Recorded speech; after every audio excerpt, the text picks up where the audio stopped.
জামাত ইসলামী কুমিল্লা জেলা দক্ষিণ শাখার সংগ্রামী সেক্রেটারি লাকসা মনোহরগঞ্জ ৯ আসনের সংসদীয় আসনের এমপি পদপ্রার্থী ডক্টর সৈয়দ এগিয়ার ফরওয়ার্দ সিদ্দিকী ভাই উপস্থিত রয়েছেন আজকের অনুষ্ঠানে ইসলামী ছাত্র শিবির কুমিল্লা জেলা দক্ষিণ শাখার সাবেক সংগ্রামী সভাপতি লাকসা পৌরসভার বাংলাদেশ জামাত ইসলামের সম্মানিত আমির জনাব আবেদিন পটোয়ারী ভাই সহ উপস্থিত অন্যান্য নেতৃবৃন্দ, আমার সামনে উপস্থিত প্রাণপ্রিয় কাফেলার কর্মী ভাইয়েরা, আসসালামু আলাইকুম ওয়া রাহমাতুল্লাহি ওয়া বারাকাতুহু।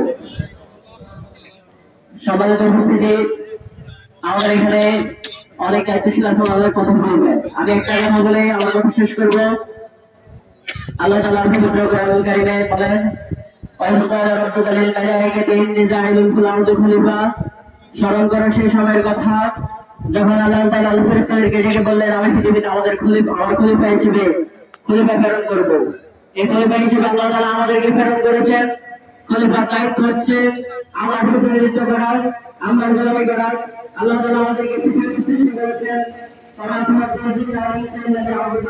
আমাদেরকে ইবাদত করার জন্য, তার গোলামি করার জন্য, আর পৃথিবীতে প্রেরণ করেছেন তার খলিফার প্রতিনিধিত্ব করার জন্য।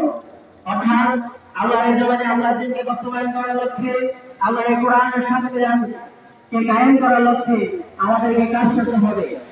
সে আলোকে আগামী যে জাতীয় নির্বাচন, সে জাতীয় নির্বাচনে বাংলাদেশ জামাত ইসলামী মনোনীত আরেকটি পদপ্রার্থী ডক্টর সৈয়দ ফরওয়ার্দ সিদ্দিকী ভাই আমাদের সর্বব্যাপী পদপ্রার্থী হয়েছেন।